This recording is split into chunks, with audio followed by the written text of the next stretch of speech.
আসসালামু আলাইকুম, কেমন আছেন সবাই? আজকে আমি আপনাদের সাথে শেয়ার করব লইট্টা শুটকি রেসিপি। আমি বাসায় কিভাবে লইট্টা শুটকিটি রান্না করি সেই রেসিপি আজকে আপনাদের সাথে শেয়ার করব। আশা করি সবারই অনেক ভালো লাগবে। আর আমার রেসিপি যদি ভালো লেগে থাকে অবশ্যই একটি লাইক এবং কমেন্ট করে দিবেন। আর আমার চ্যানেলে নতুন হলে অবশ্যই আমার চ্যানেলের সাথে যুক্ত হয়ে থাকবেন। এখানে আমি ৪ থেকে ৫ টা লইট্টা শুটকি নিয়েছি আর শুটকিগুলোকে সুন্দর মতো কেটে পরিষ্কার করে নিয়েছি। তারপরে কুসুম গরম পানি দিয়ে ধুয়ে নিয়েছি। আর শুটকির সাথে আমি দিয়ে নেব মাঝারি সাইজের একটি আলু, একটি মাঝারি সাইজের টমেটো, একটি ক্যাপসিকাম আর ফুলকপির একটা ফুল আর পরিমাণ মতো পেঁয়াজ এবং কাঁচামরিচ। এখন আমি একটি কড়াইয়ের মধ্যে পরিমাণ মতো সরিষার তেল দিয়ে দেব।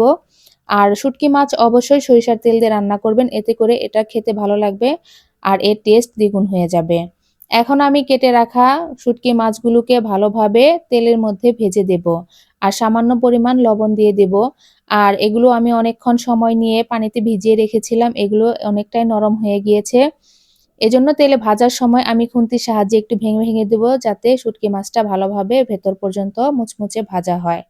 তো শুটকি মাছগুলো আমার ভালোভাবে তেলে ভাজা হয়ে গেলে এখানে আমি দিয়ে দেব পেঁয়াজ এবং কাঁচামরিচ। পেঁয়াজ কুচি এবং কাঁচামরিচ কুচি দিয়ে তারপরে ভালোভাবে এই শুটকি মাছের সাথে একটু নেড়েচেড়ে ভেজে নেব। ২ থেকে ৩ মিনিট সময় ভেজে নেওয়া হয়ে গেলে তারপরে এখানে আমি দিয়ে নেব কেটে রাখা আলু, ফুলকপি এবং টমেটো। সবকিছু দিয়ে একটু নেড়েচেড়ে ভালোভাবে একটু মিশিয়ে নেব। মেশানো হয়ে গেলে এখানে আমি দিয়ে নেব মসলা। এখানে আমি ১ চামচ পরিমাণ হলুদের গুঁড়া, ১ চামচ পরিমাণ মরিচের গুঁড়া, ১ চামচ পরিমাণ ধনিয়ার গুঁড়া আর ১/২ চামচ পরিমাণ জিরা গুঁড়া। তারপরে দিয়ে নেব স্বাদমতো লবণ। সবকিছু দেওয়া হয়ে গেলে এখন এখানে দিয়ে নেব ২ চামচ পরিমাণ আদা রসুন বাটা। সবকিছুই দিয়ে এখন ভালোভাবে নেড়েচেড়ে মিশিয়ে দেব আর সামান্য পরিমাণ একটু পানি দিয়ে দিব মশলাগুলো কষানোর জন্য আর সবজিগুলো সিদ্ধ হয়ে যাবে।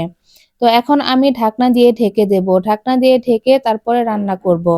এতে করে আমার সবজিগুলো তাড়াতাড়ি রান্না হয়ে যাবে আর মশলাগুলো কষানো হয়ে যাবে ভালোমতো। তারপর যখন পানিটা শুকিয়ে তেল উঠে আসবে চারপাশ থেকে তখন আমি এখানে দিয়ে দেব কেটে রাখা ক্যাপসিকাম। ক্যাপসিকামগুলো দিয়ে তারপরে আমি আরো ৩ থেকে ৪ মিনিট সময় নিয়ে রান্না করব।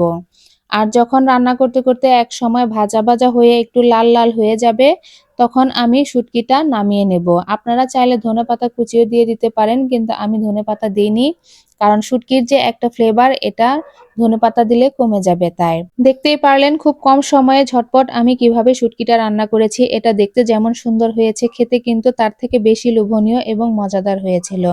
তাই আপনারাও চাইলে বাসায় এভাবে একবার ট্রাই করে দেখতে পারেন। তো ভালো থাকবেন সবাই, আল্লাহ হাফেজ।